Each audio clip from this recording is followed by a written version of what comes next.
Well then, you just fulfilled the first rule of law enforcement. Make sure when your shift is over, you go home alive. Here endeth the lesson. I do not like failure.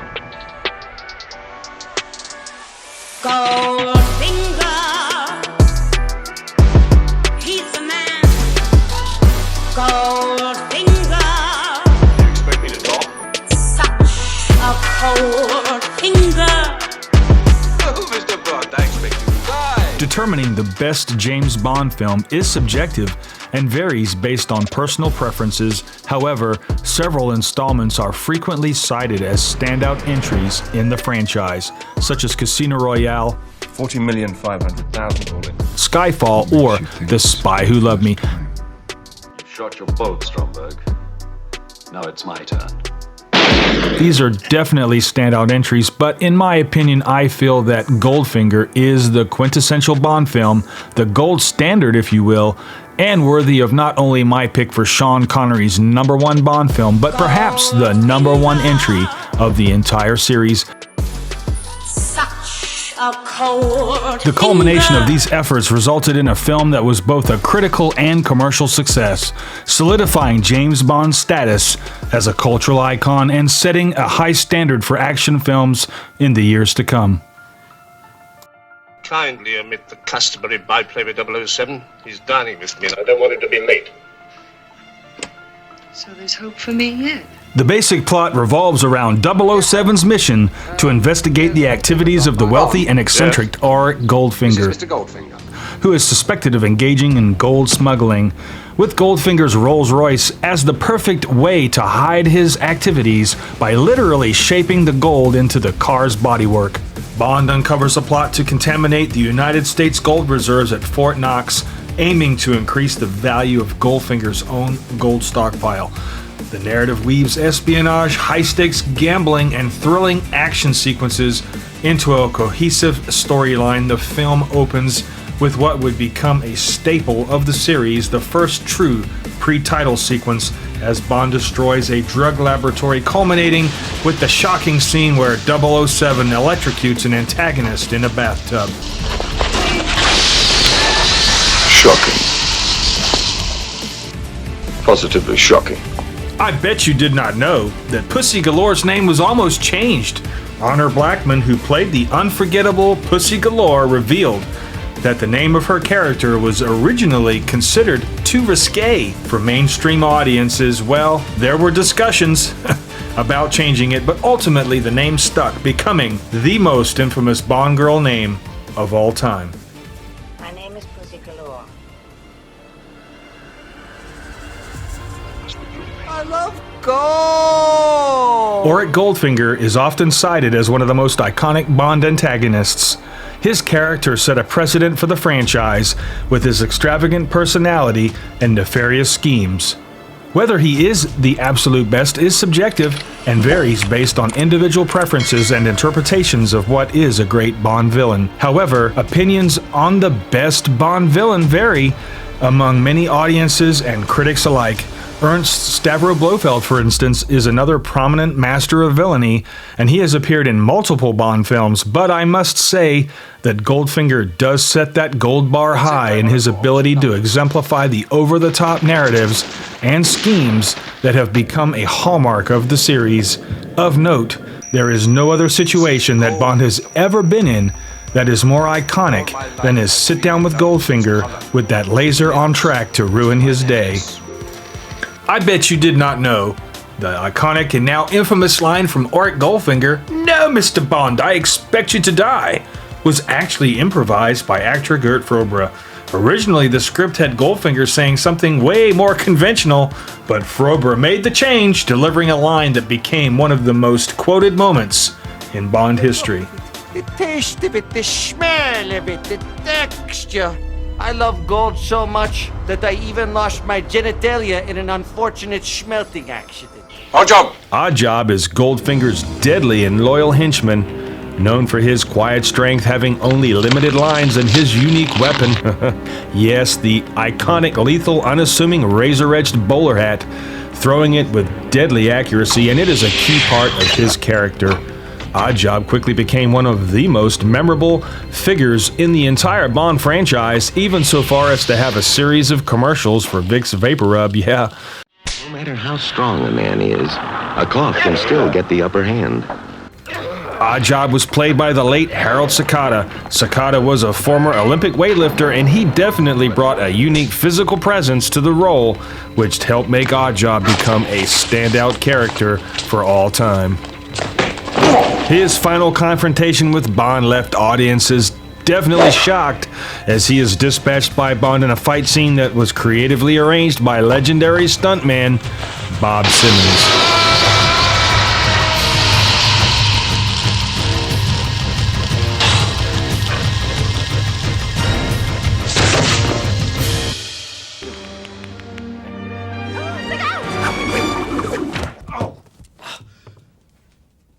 Lump there, you idiot!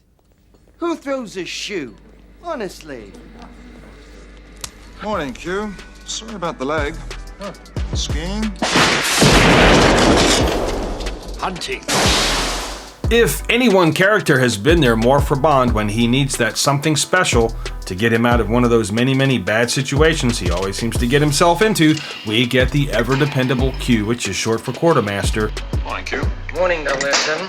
He is the head of MI6's Q branch, which is responsible for developing and supplying Bond with his gadgets, vehicles, and, well, you know, other technological little niceties and equipment that aid him in his missions, and always seem to conveniently be exactly what he needs for any bad situation.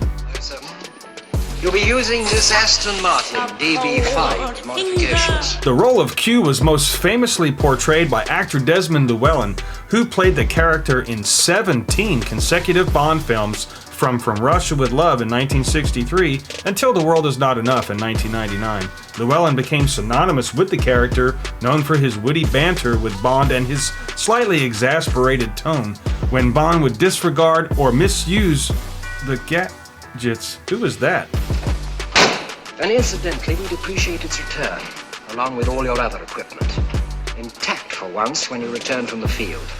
Oh, you'd be surprised the amount of wear and tear that goes on out there in the field. In a sad note, Desmond Llewellyn would be killed in a tragic automobile accident. His death occurred only 3 weeks after the premiere of The World Is Not Enough, and although the actor was not officially retiring from the role, the Q character was training his eventual replacement R, making the scene, well, at least to me, more moving. Llewellyn was considered one of the franchise's major institutions and also immensely popular amongst all Bond fans, myself included. Take the lower part of the zipper and insert it into the appropriate tag. What? You said...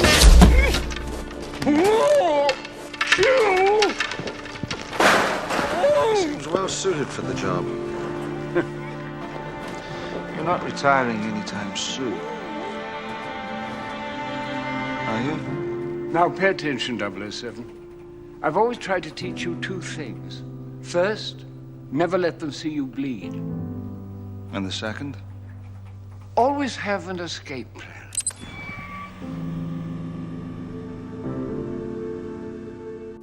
Goldfinger is a mix of suspense, action, and style that has stood the test of time.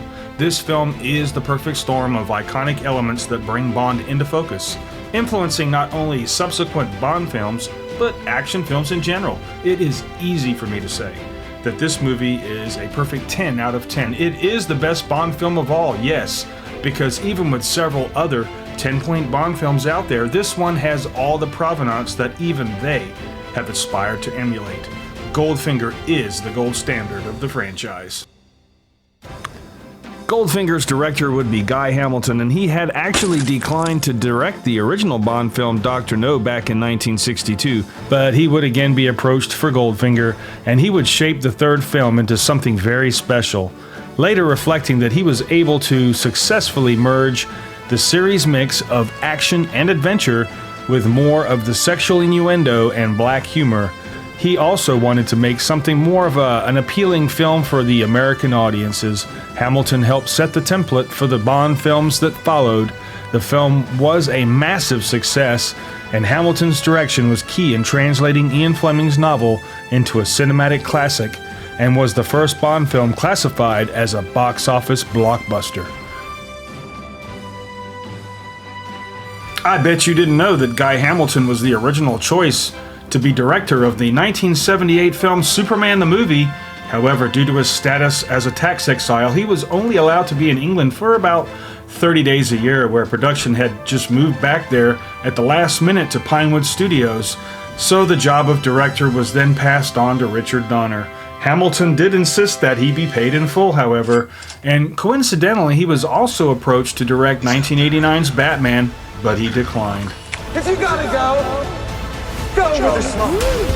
Jill. Played by Shirley Eaton, Jill Masterson is a tragic character who is one of Goldfinger's associates. Bond finds her aiding Goldfinger in this elaborate card game cheating scheme, and she quickly becomes infatuated by Bond's charm and allows him to torment Goldfinger. Nod. Good. Now start losing Goldfinger. Yes, her role is very significant because it does set up the tone, the tension, and danger that surrounds Bond's encounters with Goldfinger, and the character of Jill Masterson remains one of the most well-known Bond girls due to her striking and tragic fate. She is murdered by Goldfinger, who smothers her with gold paint, and it is a demonstration of his twisted mind and also his obsession with gold. Her death is one of the most memorable and chilling scenes, contributing to the iconic status of this film. I love gold! Been waiting all afternoon for you. Unzip my fly and go to town. I'm Mr. Goldfinger's personal pilot. You are? Played with precision by Honor Blackman, Pussy Galore is Goldfinger's personal pilot and leader of an all-female team of pilots known as Pussy Galore's Flying Circus. During the 1960s, Blackman practiced judo at the Budokwai Dojo. This helped her prepare for her role in the TV show The Avengers, and because of her role as Kathy Gale in that show, Honor Blackman was cast as Pussy, and she is an integral part of the plot. When we meet her, she is working for Goldfinger and initially appears to be one of the film's main antagonists, but as the plot moves along and with some of, Bond's flirtations and suave moves, she later aligns with Bond to help thwart Goldfinger's dastardly evil plans. Her name, of course, became infamous due to its suggestive nature, and as I said earlier in the video, it remains a symbol of the glamorous yet tough Bond girl persona. Another important character in the film is another Bond girl, Tilly. Tilly is an independent and resourceful woman. She plays an important role in Bond's investigation.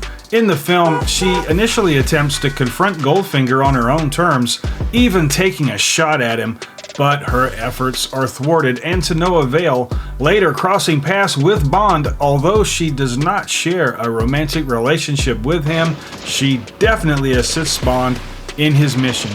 Well, sadly, like her sister, Tilly meets a grim fate. In the film, she is killed by our favorite henchman, Oddjob, when he throws his lethal hat at her while she is trying to escape.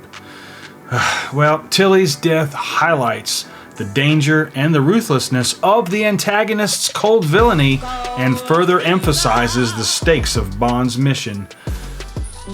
From the opening notes of Shirley Bassey's iconic title song to Goldfinger being sucked through that window to meet his demise, I love that scene. Goldfinger defined the modern way of filmmaking that has echoed until this very day. Is the picture you are making in New York the picture with Sean Connery? Yes. Were you ever James Bond 007? Sean Connery's portrayal of James Bond was more than just a flat and generic action hero, but more of a complex character with great wit and a deep sense of duty, while also showing a lighter and more playful side. All of the actors who followed in his footsteps, from Roger Moore to more recently Daniel Craig, all drew from Connery's foundational interpretation, even as they put their own spins on the character. Every 00 man in Europe's been rushed in, and the Home Secretary too. That's why he's probably lost a dog. Sean Connery would move on from Bond, and by the 1980s was featured in many great films like the 1987 film The Untouchables, for which he won an Oscar for Best Supporting Actor and was featured in this episode's opening clip, to the lovable and amazing portrayal as Indiana Jones' father in The Last Crusade, which is one of my personal favorite roles that he was in, which has also inspired me to do the Sean Connery non-Bond film Countdown in the near future. So let me know if you'd like to see that. Those people are trying to kill him. I know, Dad! It's a new experience for me. It happens to me all the time. And the future of Bond has been put into some new hands with the MGM Amazon deal, so we are about to enter a new era of the franchise. So join me next time with a fun look at the campy side of Bond. I am Greg Knight, and I hope to see you soon. Yep, same Bond time, same Bond channel. And as always, thank you for watching the 7-part Sean Connery James Bond film countdown. Stick around after the credits for the trailer I have put together for the next series that I am currently working on. Good night.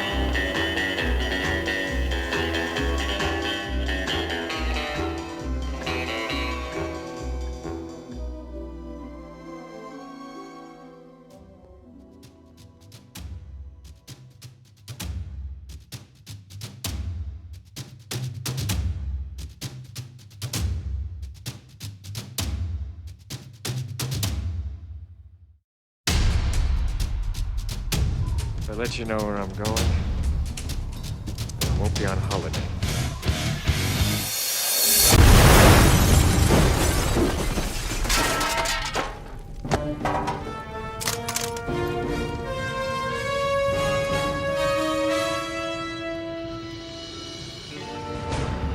Yeah, baby.